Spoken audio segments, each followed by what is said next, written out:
Wow, what a week!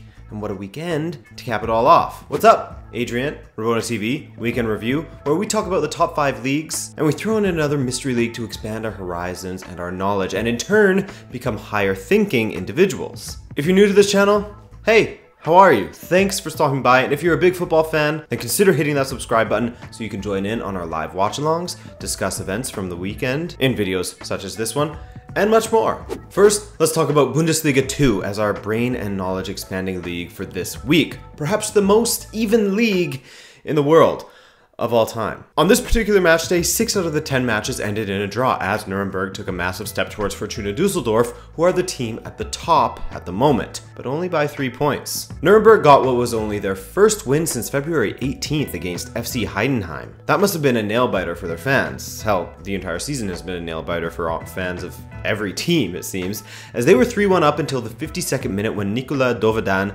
notched one for Heidenheim. But Nuremberg was able to hold on, which put 3 points between themselves and third placed Holstein Kiel, who are one of many teams that played to a draw this weekend. The biggest mover of this weekend was, and brace yourself, FC Erzgebirge Aue, as an 82nd minute penalty from Mario Kovacic gave his team a 2-1 win over St. Pauli. Those 3 points took them from 15th up to 8th, as the middle of the pack is super tight. 3 points separate 15th from 6th place. Leaders Fortuna Düsseldorf lost, as I said earlier, but will be extremely annoyed with themselves as they dropped 3 points at home to Bochum, who had a similar climb from the bottom to the upper middle. That's a good term, upper middle of the table as well. Fortuna has lost twice in a row now. Worrying. This league is crazy, man, and there's just 5 matches left until we know who's relegated, who's promoted, and who's in a relegation or promotion playoff. We may as well stay in Germany now and just get it over with. Like, Bayern Munich just got it over with and wrapped up the title with a 4-1 away win over FC Augsburg. That was Bayern's 6th Bundesliga title in a row. The match started relatively evenly, with Niklas Süle even giving FC Augsburg a hand with an own goal, or a head, I mean. But after that, Bayern took over, with Joshua Kimmich finding Corentin Toliso's head, at the right end of the field this time, and James Rodriguez slotted a flicked pass by Juan Bernat to make it 2-1. Shortly after, James turned supply man as his cutback evaded Ribery but was struck home by Arjen Robben. James has been involved in 11 goals in his last 7 Bundesliga matches now. And to put the icing on the cake, or on the Bundesliga plate, Sandro Wagner and Sebastian Rudy, the Hoffenheim connection, linked up at the 87th minute from the corner kick to make it 4-1, and the celebrations and dressing room Instagram posts followed from there. Congrats to Bayern and all of their fans. Elsewhere in the league, Borussia Dortmund got back to winning matches with a 3-0 home win over Stuttgart. Batz scored another, which was his 7th since joining Dortmund, across 9 Bundesliga appearances. That ties him for taking the least amount of matches to reach 7 Bundesliga goals in Borussia Dortmund's club history. Hamburger SV started their annual push for the relegation playoff match as they got a crucial 3-2 home win over second-placed Schalke 04. The other big matchup of this particular match day is of course the 5th versus 6th battle between RB Leipzig and Bayer Leverkusen, which is going down today. If there is a winner in that match, they'll hop up into 4th place, so not only is the 2nd Bundesliga tight, but the Bundesliga race for the top 4 is also. And hell, Hoffenheim is undefeated in 6 matches and are pushing for a Europa League place, so keep an eye on them as well. Le France, where it's as you were at the top of the table, with PSG drawing with Saint-Etienne on Friday despite being down a man from the 40th minute onwards. However, it wasn't just the red card that held them back, as they looked rather dull in this match, managing just 1 shot in the first half. And their goal? Well, that was a little lucky, as it came via a former Arsenal legend, Mathieu Debuchy, own goal.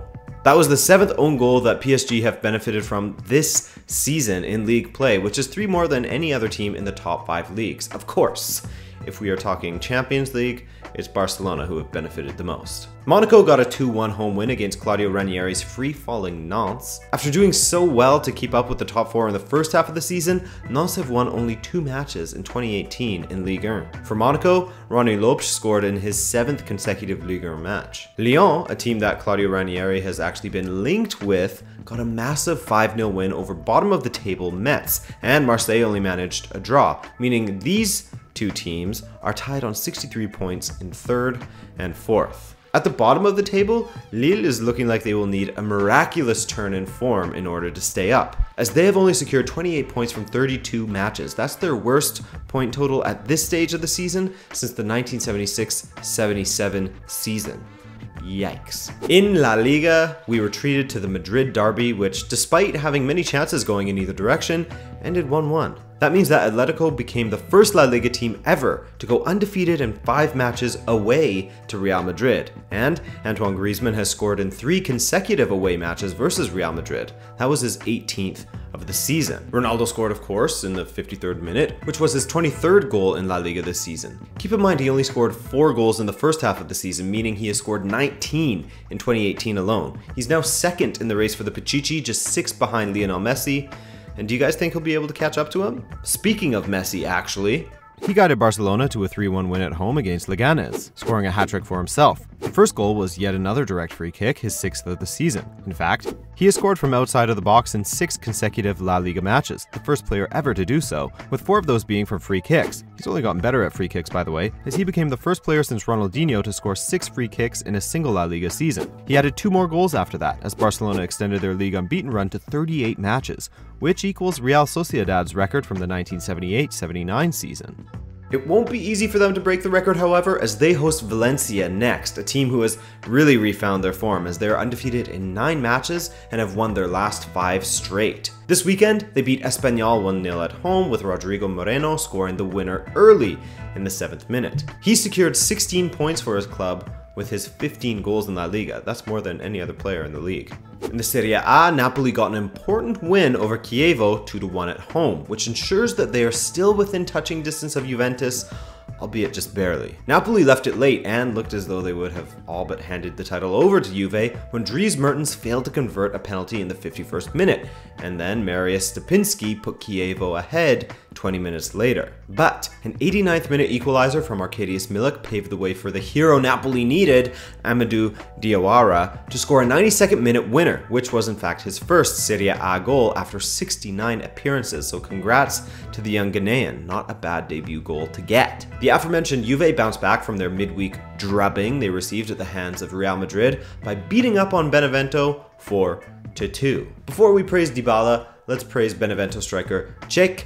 Diabite, who scored a brace, taking his total to 5 goals and 5 appearances for Benevento, and in turn, his first 5 appearances in the Serie A, the first to score that many in their first 5 matches since Diego Milito did it back in 2008. Oh yeah, and Paulo Dybala scored a hat-trick on the day, with the first being a looping banger from the edge of the box, and the subsequent 2 being penalties. That took his total up to 19 goals this season, which equals last season's total, and in turn, his historical best goal tally.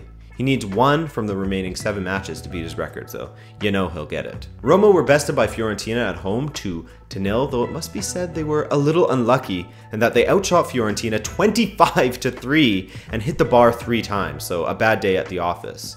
Speaking of which, Inter also had a bad day at the office in which they lost to Torino 1-0 away, which means they are mathematically out of the race for the Scudetto. Their crosstown rivals were already out of said race, and they only managed a 1-1 draw at home to Sassuolo this weekend, thanks to a late equalizer from the somewhat of a flop signing of Nikola Kalinic.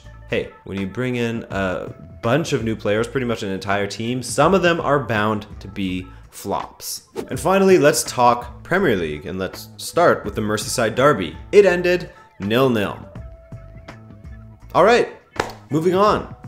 I'm joking, but only half joking. Jurgen Klopp made the smart move of resting Firmino to start and not even dressing Salah for this clash, as he saves them for the match against Manchester City on Tuesday. Mane did feature, but he was brought off in the 74th minute for Firmino. Spurs got a decent win against Stoke on Saturday morning, defeating the relegation fodder Potters 2-1. Harry Kane started for Spurs for the first time since March 11th, and though he didn't score one himself, he did come close to claiming Christian Eriksen's second goal, as it perhaps kissed his shoulder on the way in. But the goal is actually awarded to Eriksen. Before that, however, Dele Alli continued his great form by cutting it back to Christian Eriksen, once again, to place into the bottom left corner. 5 minutes later, Hugo Lloris made a big boy blunder when coming out to clear the ball, as he hit it straight into Mame Diouf's face, and the Stoke striker was left with an open goal to tuck it into. He didn't feel great after that though, poor guy. That was Lloris's 5th error that has led directly to a goal this season, which is quite a lot for a keeper of his stature. He's usually so solid, and I mean he is for the most part. 95% of the time he's great. Chelsea struggled again this weekend as they are not looking good, man. Across all competitions, their form in their last 10 matches is 4 wins, 4 losses, and 2 draws. They got their go-ahead goal thanks to Dave, and man was it ever weird. He was able to take a touch to control and then hit a slow dribbling flick into the net, which Joe Hart really should have saved. I would have saved that, my cat would have saved that, but Joe Hart couldn't be bothered. In the second half, Javier Hernandez was brought on in the 70th minute, and just 3 minutes after that, Chicharito, does anyone still call him that still? Put away his 8th goal of the season from 25 appearances. He's appeared as a substitute at Stamford Bridge 4 times now, and has scored every single time. Man, he haunts that place. So, Chelsea are now 10 points behind Tottenham in 5th place, and with Arsenal winning 3-2 against Southampton, they're now in danger of not being in Europe at all next season. By the way, Arsenal's match with Southampton was an okay watch, as Aubameyang continues to rack up the goals, as he scored his 6th in 7 matches, taking his goal involvement to 7 in 7. He has 1 assist. He was set up by man of the match Danny Welbeck, who scored a brace and of course got an assist on the day. Alex Iwobi put in a strong performance as the number 10, as he played setup man to both of Welbeck's goals. And finally, to undoubtedly the match of the weekend, both in hype and in entertainment value, Manchester City hosting Manchester United. Wow, what a match. City, of course, could have clinched the Premier League title in this match, but doing that seems to be a matter of if rather than when, and so Pep Guardiola elected to rest Laporte, Aguero, De Bruyne, and Gabriel Jesus to start with Raheem Sterling as a false 9. And going into this match, Man City were unbeaten in their last 27 home matches, winning the previous 14 straight.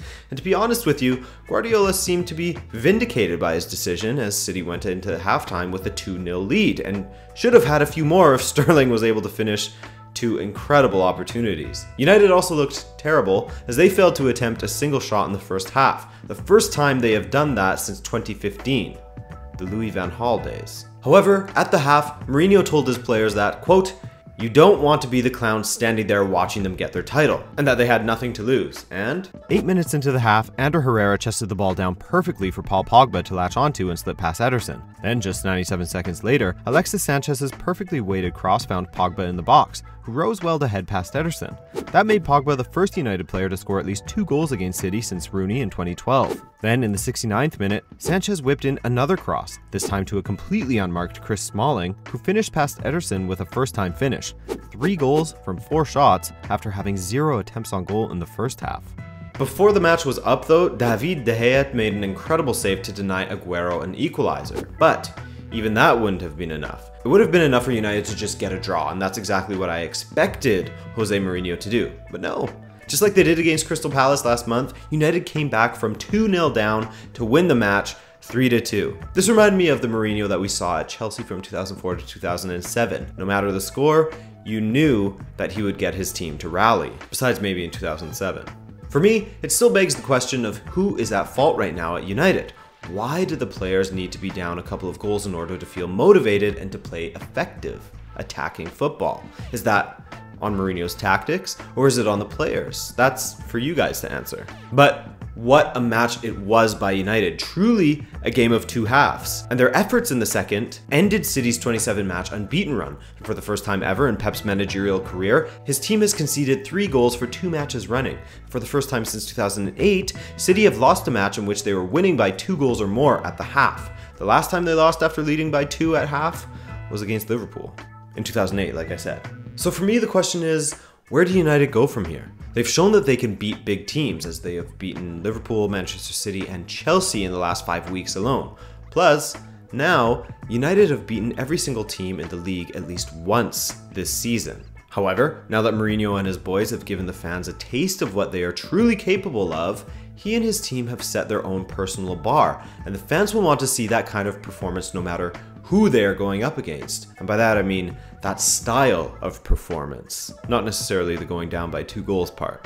Alrighty, that's it for me this weekend. Solid week of football, and we have another solid week coming up. Be sure to join us for the Champions League watch-alongs Tuesday and Wednesday. I'll be delivering an MLS recap later today, and besides that, I'm Adrian. Have a nice one.